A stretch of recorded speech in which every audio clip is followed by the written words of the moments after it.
Hello प्यारे बच्चों, कैसे हो आप सब। मैं एक बार फिर से आपके अपने YouTube चैनल में तहे दिल से स्वागत करता हूं। प्यारे बच्चों, जैसा कि आप सभी को मालूम है कि मैं आपके लिए शाम को फिजिक्स की क्लास लेकर आता हूं, तो रोज की तरह एक बार फिर से आपका क्लास 12 भौतिक विज्ञान में आपका स्वागत है। तो जल्दी से बताइए फटाक से, जैसे कि मैंने कल आपको कुछ पॉइंट आपको करा दिए थे तो वे आपको समझ में आ गए होंगे।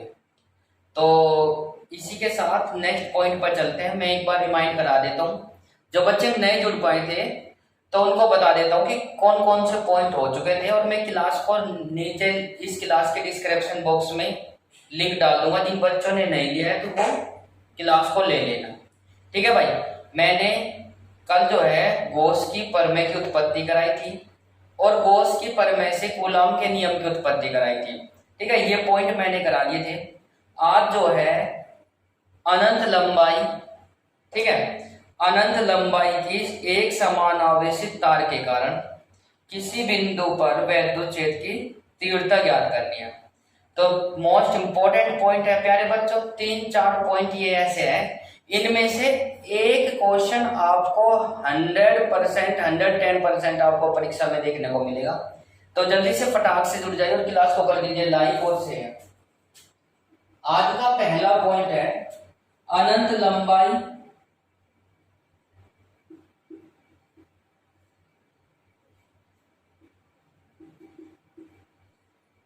लंबाई की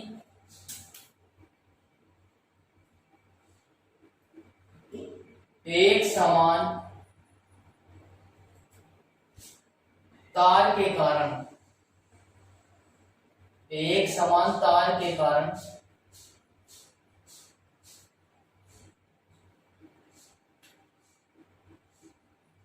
किसी बिंदु पर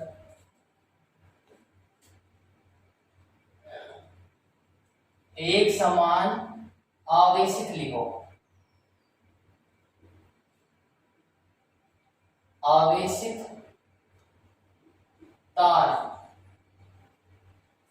आवेशित तार के कारण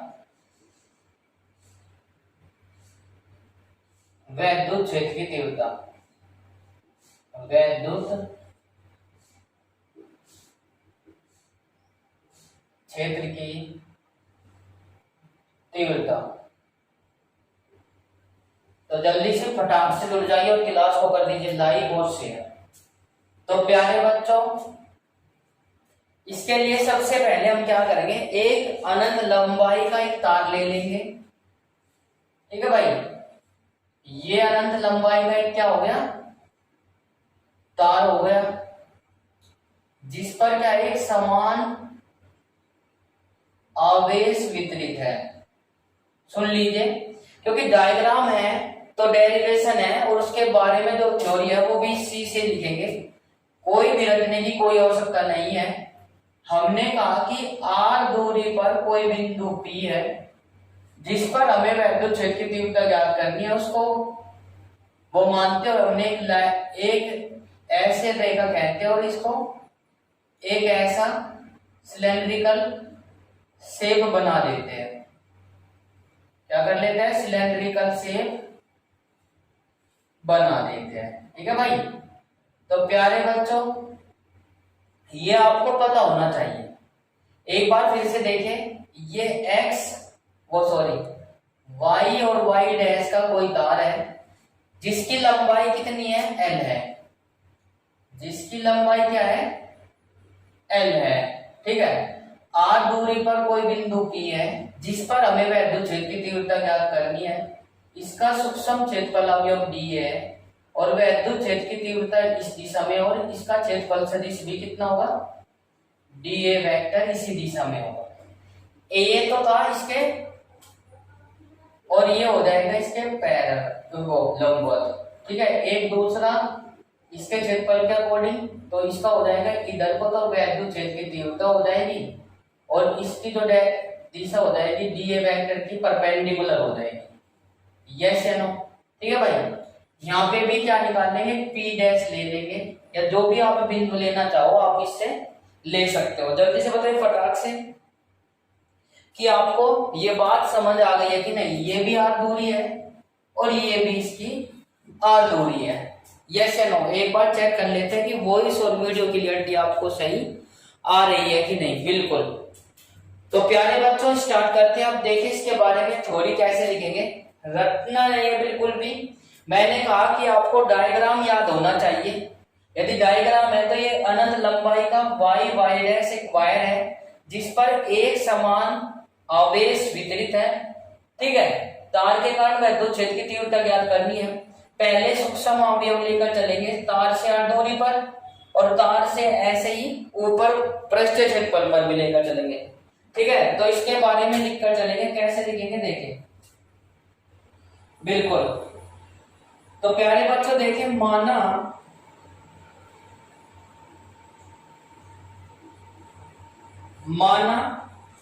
लैम्बडा रेखीय आवेश घनत्व है, माना लैम्बडा रेखीय आवेश घनत्व है। बच्चों मैं आपको बता दूं रेखीय आवेश घनत्व मैंने सतत आवेश वितरण पढ़ाया था।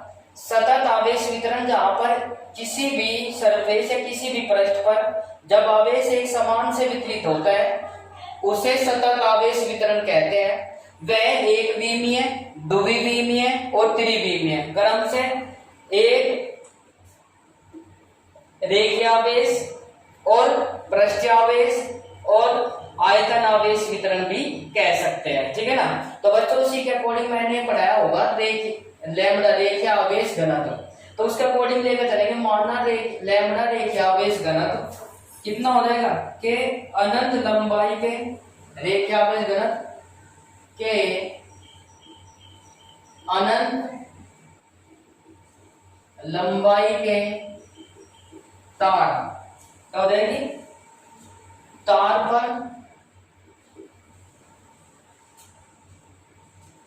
पर एक समान आवेशित तार पर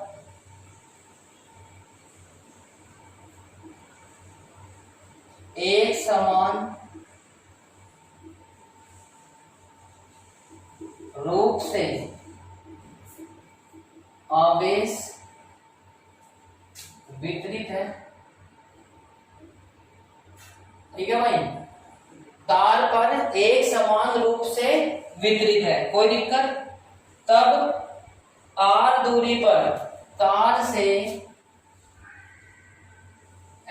वाई वाई डैश, तार से आर दूरी पर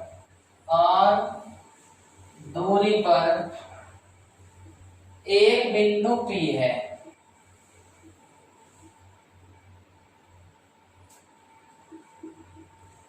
जिस पर वैद्युत क्षेत्र की तीव्रता ज्ञात करनी है। ठीक है प्यारे बच्चों, उम्मीद करता हूं कि ये बात आपको समझ आ गई होगी। तीव्रता ज्ञात करनी है, इसके लिए हम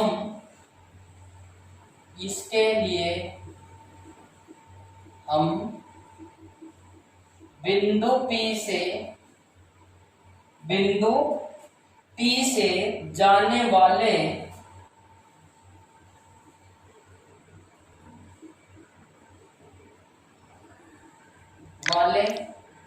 आर त्रिज्या का एक वृत्तीय बेलन खींचते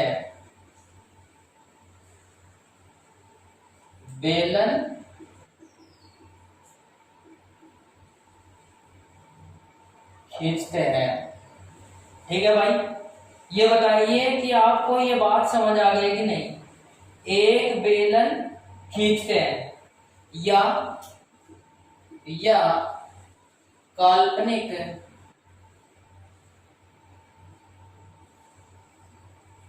बेलन पृष्ठ की रचना करते हैं। कोई दिक्कत है भाई? या तो हम ये तो हमने 100 करके दिखाया इसलिए खींच दिया, पर ये क्या है, ये आर्टिफिशियल है, काल्पनिक है, इमेजिनरी पार्ट है। ये हमने इमेजिनरी मान लिया कि एक बेलन है जो काल्पनिक है, ठीक है ना। तब प्रत्येक बिंदु से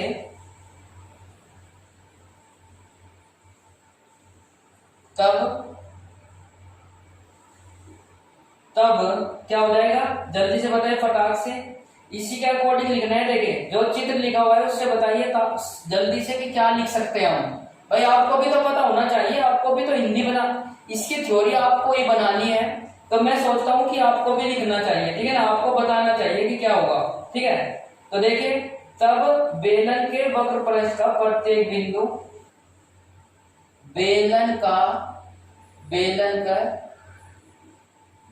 के वक्र प्रस्थ का प्रत्येक बिंदु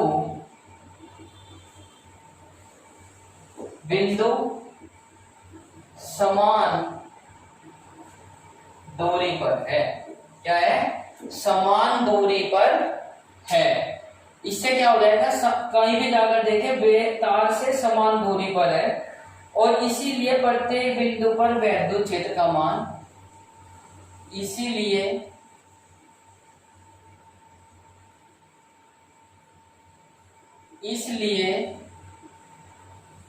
प्रत्येक बिंदु पर वैद्युत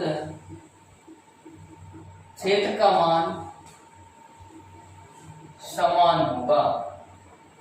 समान होगा, ठीक है भाई। प्यारे बच्चों, जैसे कि मैं आपको बता दूं कि ये बच्चे क्या होते हैं, इससे क्या करते हैं, हिंदी तो अपनी तरफ से लिख लेते हैं, डायग्राम को बनाते नहीं, ये सोचते हैं कि बाद में बना लेंगे, तो वो बाद में ही हो जाता है। तो मैं चाहता हूँ कि पहले स्ट्रक्चर बनाए और तब जाकर इसके लिखे, तभी तो आप एक्सप्लेन कर पाओगे कि ये पॉइंट, ये लाइन यहाँ से इसके कारण आई हुई है, ठीक है ना। तो जल्दी से देखिए फटाक से,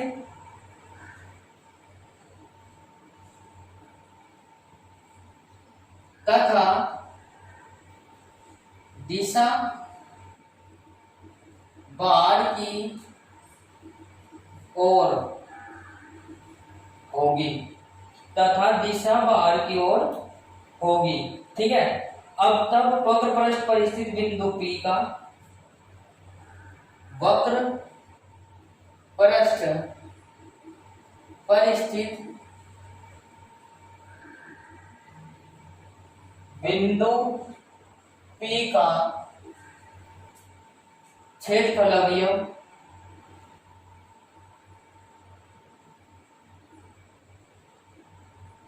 dA है। क्या हो जाएगा? क्षेत्रफल अवयव dA है, जिसके संगत वैद्युत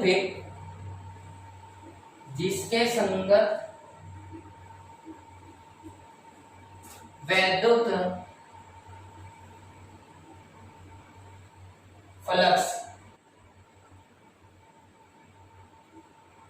का क्षेत्रफल सदिश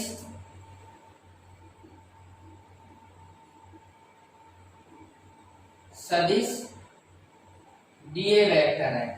तब सूक्ष्म पृष्ठ से गुजरने वाला वैद्युत फ्लक्स, तब ठीक है भाई, तब वक्र पृष्ठ से गुजरने वाला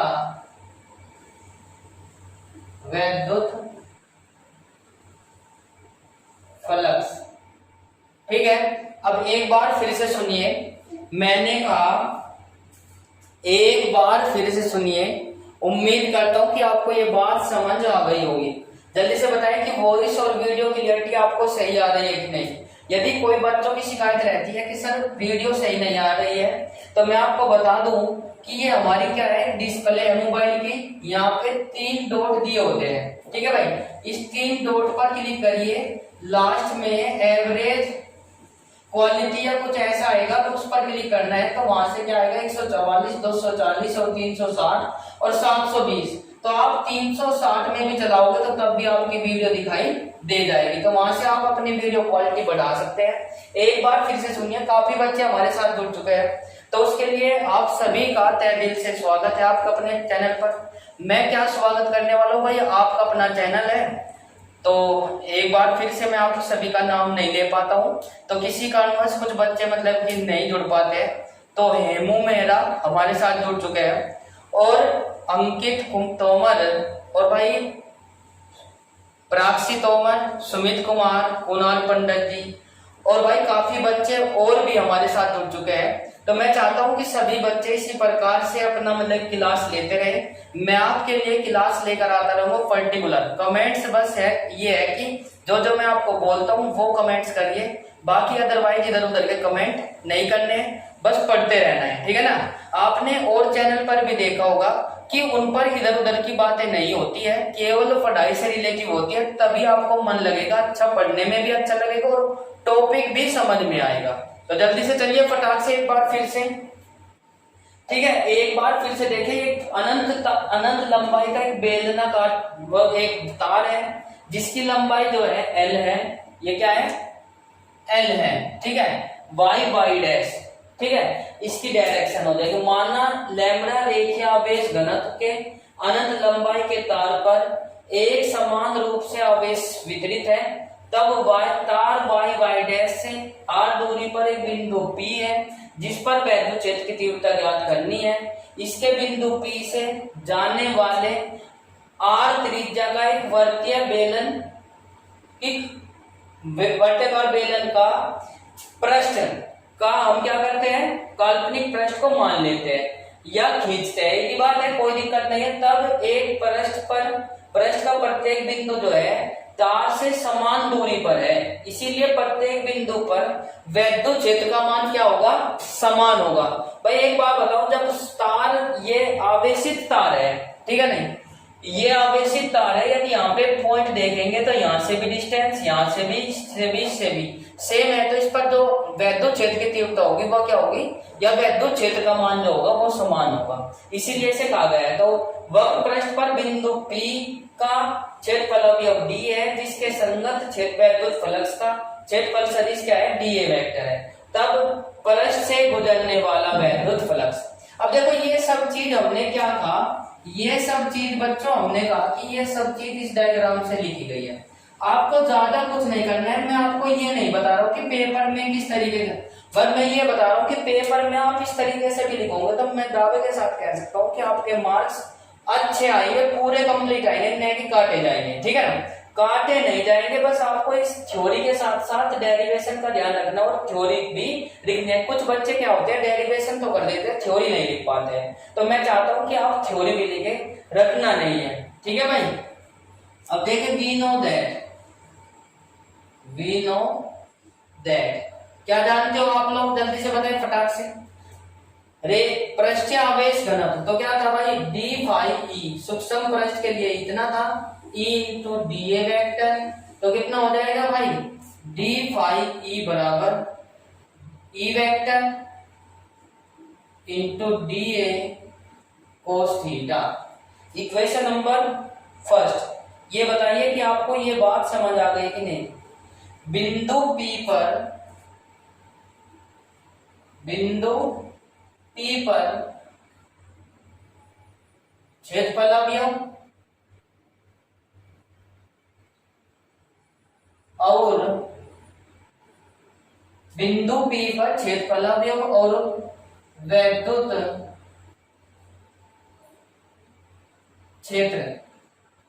क्षेत्र का मान या क्षेत्र की दिशा समान है। क्या है, दिशा जो है समान है।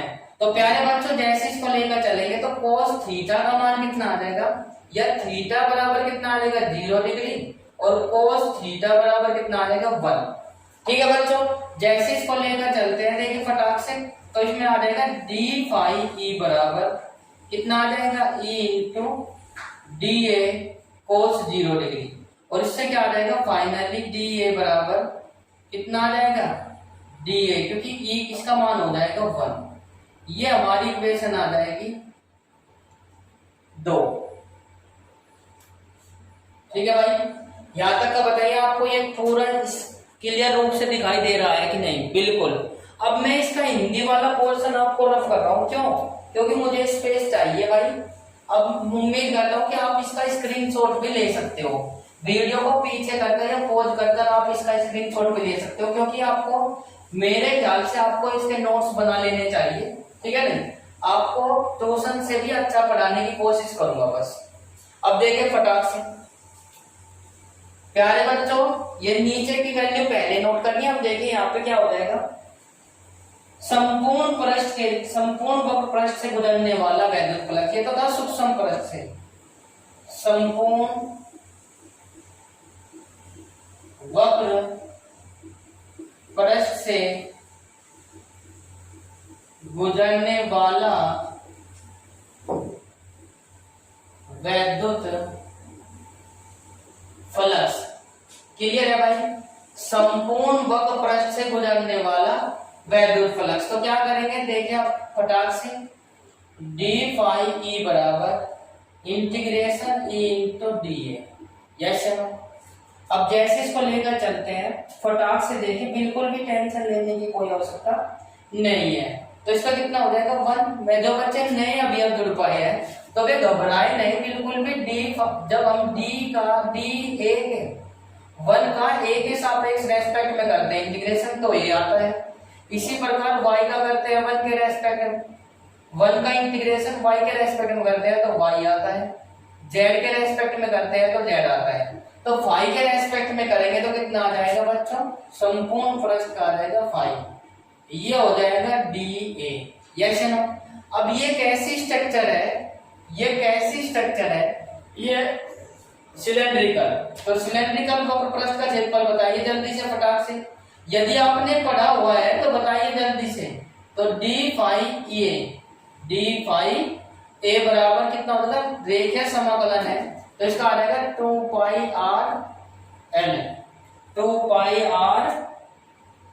एल हमारा हो जाएगा। यस या नो? आप इसको देखकर चल सकते हो। तो फाई ई बराबर कितना हो जाएगा, e into 2 pi r L. अब बच्चों एक फॉर्म थी गोस की परमेय, गोस की परमेय से जल्दी से बताइए, जो बच्चे हमारे साथ कल जुड़े हुए थे, अभी लिखा नहीं है, गोस की परमेय क्या थी, गोस की परमेय जल्दी से बताइए। फाई ई बराबर आपको पता है बिल्कुल क्यू अपॉन एप्सिलॉन नॉट होता है। तो हमने क्या किया, फाई के पहले इस पर ये पुट कर देंगे, ठीक है ना? तो q upon epsilon naught equals to कितना आ जाएगा, e into 2 pi r l. Yes. अब ई इक्वल्स टू जैसे इसको लिखेंगे तो कितना आ जाएगा 1 upon 2 pi r L into कितना आ जाएगा, इंटू क्यू, और ये आ जाएगा एप्सिलॉन नॉट। यस या नो? अब प्यारे बच्चों जैसे इसको लेकर चलेंगे, अब हमें पता है क्यू अपॉन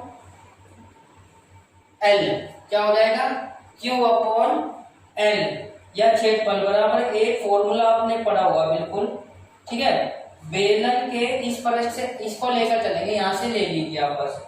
अभी रुकिए 1 मिनट रुकिए बस, आप इसको ले लेंगे क्योंकि हमने पता है यहां से रखेंगे।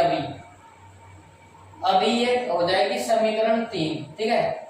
एक इसकी वैल्यू हमने ली थी, ये इसके ऊपर वाले अनुप्रस्थ काट का क्षेत्रफल के अकॉर्डिंग ली थी, तो इसमें वैद्युत क्षेत्र लंबवत दिखाए गए और क्षेत्रफल भी अब जो है सदिश जो है इसके एक दूसरे के क्या रहेगा, लंबवत रहेगा। तो अब इसमें क्या लिख देंगे हम, कुछ इस प्रकार से लिखेंगे। इसमें देखिए बेलन के वक्र पृष्ठ के समतल सिरों पर, बेलन के वक्र पृष्ठ के समतल सिरों पर वैद्युत फलक क्या हो जाएगा, समतल सिरों पर वैद्युत फलक। तो जल्दी से बताएं क्या हो जाएगी, यह वैद्युत क्षेत्र की तीव्रता, वैद्युत क्षेत्र की तीव्रता लिखिए, वैद्युत क्षेत्र की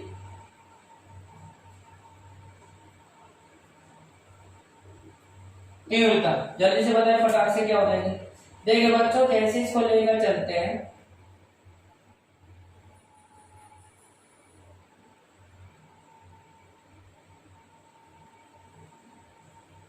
ई वेक्टर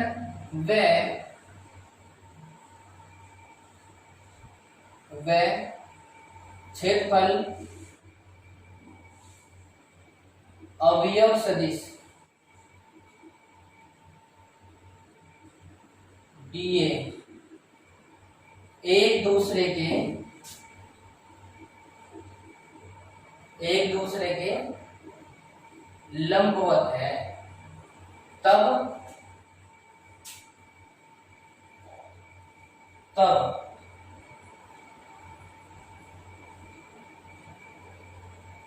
समतल पृष्ठ से गुजरने वाला वैद्युत फ्लक्स, समतल पृष्ठ से गुजरने वाला वैद्युत फ्लक्स, तो क्या हो जाएगा जल्दी से बताए भाई। मैं आपको बता दूं ये तो था फाइव E1, क्योंकि 2 पॉइंट लिए हुए थे, ये हो जाएगा 5E2, ठीक है नहीं। अब D5E2 लेकर चलेंगे तो कितना हो जाएगा 1, और ये कितना आ जाएगा DE इंटू DA cos 90, क्या हो जाएगा cos 90। cos थीटा होता है पर cos थीटा बराबर कितना हो जाएगा, क्योंकि लंबवत है ये था, तो D5E बराबर E2 बराबर कितना आ जाएगा E इंटू DA cos 90, क्योंकि एक दूसरे के क्या है लंबवत है। इस सेंटेंस से क्या हो जाएगा थीटा बराबर कितना आ जाएगा 90 डिग्री। तो इसकी वैल्यू कितनी आ जाएगी भाई, इसकी वैल्यू रख लेंगे तो कितना हो जाएगा D5E2 बराबर E इंटू DA cos 0 का मान 90, तो D5E ये आ जाएगा पूरे का इंटीग्रेशन इतना आ जाएगा, तो 5E2 बराबर इसका मान कितना आ जाएगा 0। यस या नो, क्योंकि 0 का इंटीग्रेशन 0 ही होता है। अब इसका कुल क्या निकालेंगे, देखिए फटाक से, कुल वैद्युत फ्लक्स पृष्ठ से गुजरने वाला वैद्युत फ्लक्स क्या हो जाएगा भाई, वैद्युत फ्लक्स 5E बराबर 5E1 प्लस के 5E2। अब इसको लेकर चलेंगे 5E बराबर ये हो जाएगा कितना E इंटू 2πRL, और इंटू कितना हो जाएगा 0, ये कितना हो जाएगा प्लस में 0, 5E2 का मान 0 हो जाएगा। अब इससे सिंप्लीफाई कर लेंगे भाई। देखो मैंने कहा था 5 कूलॉम का नियम क्या था, Q equals to epsilon naught E into 2πRL, ये हो जाएगा। तो जैसे ही सब लेकर चलेंगे तो E इक्वल्स टू कितना हो जाएगा, जल्दी से बताएं फटाक से। आप सभी को मालूम है, बिल्कुल मैं चाहता हूं कि आपको पता चले। गॉस की प्रमेय ये लिखी हुई है, देखो यार इससे हमने क्या किया, चेंज कर दिया, ठीक है भाई। अब देखिए फटाक से जल्दी से बताएं क्या हो जाएगा। देखिए अब मैं इसको लेकर चलता हूं, E बराबर 1/2π एप्सिलॉन नॉट, और कितना हो जाएगा इंटू R, और Q अपॉन क्या हो जाएगा N। आपने एक फॉर्मूला पढ़ा होगा, रेखीय पृष्ठ रेखीय आवेश घनत्व को हम लैम्डा से रिप्रेजेंट करते हैं, रेखीय आवेश घनत्व को लैम्डा से रिप्रेजेंट करते हैं, और Q अपॉन L, ठीक है Q अपॉन L। तो इसका मान कितना हो जाएगा, जल्दी से देखिए E इक्वल्स टू, इसका मान कितना हो जाएगा, यहाँ का Q अपॉन L को लिख देंगे लैम्डा, तो lambda upon 2π epsilon naught into R, ये इसकी वैद्युत क्षेत्र की तीव्रता आ जाएगी। उम्मीद करता हूँ कि ये बात आपको क्लियर हो गई होगी। बिल्कुल, देखिए एक बार फिर से मैं दोबारा से लेकर चलता हूँ, चाहे मुझे एक एक पॉइंट कराना पड़े। देखो ये थोड़ा सा लेंथी है, कोई दिक्कत नहीं है, क्योंकि काफी इंपॉर्टेंट है भाई। चाहे मुझे एक क्लास लेनी पड़े एक एक पॉइंट की, पर मैं आपको समझाकर चलूंगा। हिंदी मैंने लिखवा दी थी इसकी थ्योरी से, अब इससे लेकर चलेंगे, देखो वी नो दैट, तब सूक्ष्म पृष्ठ से गुजरने वाला वैद्युत फ्लक्स कितना हो जाएगा फाई ई। एक बार मेरे साथ साथ लेकर चलेंगे, कोई ध्यान से पूर्वक देखें, डी फाई ई बराबर E vector dot D A vector, तो डी फाई बराबर E dot D A cos theta, क्योंकि डॉट प्रोडक्ट क्या होती है, क्रॉस ये वेक्टर के साइन हट जाते हैं और कोस थीटा आ जाता है। एक फॉर्मूला था ए इंटू बी, आपको बता देता हूं, यहां पे लिख देता हूं, ए वेक्टर डॉट बी वेक्टर बराबर ए बी कोस थीटा, इसका ये फॉर्मूला होता है, ठीक है ना भाई। अब इसको इसी प्रकार ए डॉट डी ए बराबर कितना हो जाएगा कोस थीटा, बिंदु पी पर क्षेत्रफल अवयव डीए और वैद्युत क्षेत्र की दिशा समान है, तो थीटा बराबर क्या हो जाएगा 0। देखिए डीए वेक्टर और ई क्षेत्र की दिशा क्या है समान है, तो थीटा बराबर क्या हो जाएगा 0। और कोस 0 का मान कितना होता है जल्दी से बताएं, कोस 0 का मान कितना होता है, बिल्कुल कमेंट सेक्शन में लिखिए। अरे वाह, शाबाश, सभी बच्चे कमेंट कर रहे हैं, बिल्कुल कोस 0 का मान कितना होता है 1 होता है, वेरी गुड। मैं चाहता हूं कि सभी इस प्रकार से कमेंट करें, बिल्कुल सभी बच्चे, मैं इसीलिए तो क्लास ले रहा हूं क्योंकि हमारे दो साथी है जो बच्चे हैं वे क्या है काफी एक्टिव है।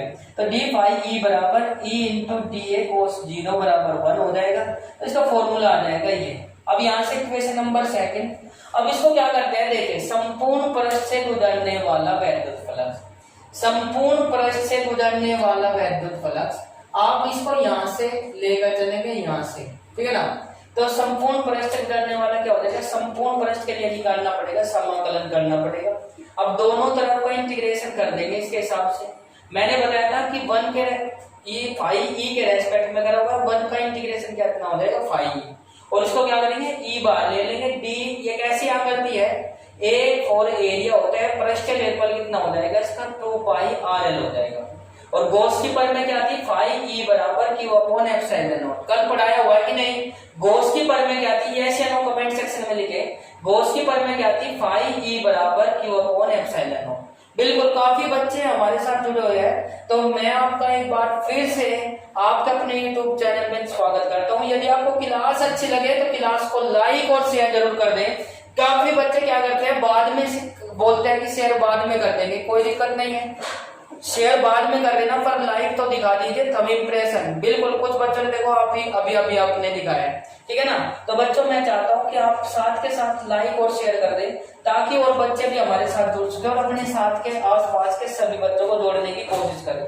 तो बेलन के वक्र पृष्ठ के समतल सिरों पर वैद्युत क्षेत्र की तीव्रता ई वेक्टर व क्षेत्रफल अवयव कितना हो जाएगा सदिश डी ए वेक्टर, देखिए क्षेत्रफल सदिश अवयव कितना हो जाएगा डी ए वेक्टर एक दूसरे के लंबवत है, तब समतल पृष्ठ से गुजरने वाला वैद्युत flux d phi E two बराबर E into d A cos theta और डी फाई ई टू। देखो मैंने कहा कि एक तो बिंदु पी यहाँ पे लिया हुआ था, एक इसके पृष्ठ के समतल सिरों पर लिया हुआ था, ये तो था पृष्ठ और ये था सिरे, ठीक है ना। तो सिरों पर लिया हुआ था, तो इसका कितना हो जाएगा भाई, ये एक दूसरे के क्या है लंबवत है, एक दूसरे के क्या है लंबवत है, तब समतल पृष्ठ से गुजरने वाला वैद्युत फ्लक्स फाई ई टू बराबर E into d A cos theta.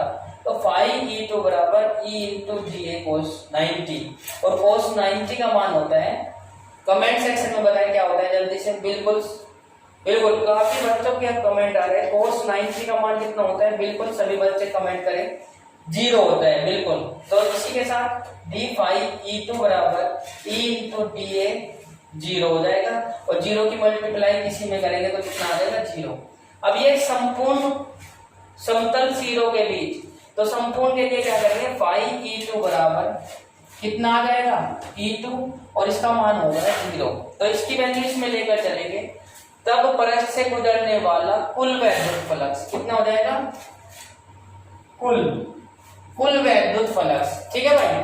कुल वैद्युत फ्लक्स कितना हो जाएगा जल्दी से बताएं, फाई ई बराबर फाई ई1 प्लस के फाई ई2, फाई ई बराबर E into 2 pi r L plus के कितना हो जाएगा दूसरा पृष्ठ है, तो ये हो जाएगा 0 q upon epsilon naught e into d phi e into 2 pi r, तो ये हो जाएगा, ठीक है। इसी के साथ इसमें इसकी वैल्यू रख देंगे। अब मैंने पृष्ठीय रेखीयावेश घनत्व की वैल्यू मैंने आपको बताई हुई थी, बिल्कुल क्या बताई हुई थी, रेखीय आवेश घनत्व को कहीं से रिप्रेजेंट करते हैं, लैम्बडा से प्रदर्शित करते हैं, यस या नो।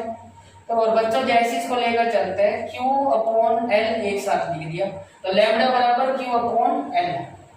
एकांक लंबाई पर उपस्थित आवेश को रेखीय आवेश घनत्व कहते हैं, तो इसे लैम्बडा से प्रदर्शित करते हैं, इसका मान आ जाएगा लैम्बडा।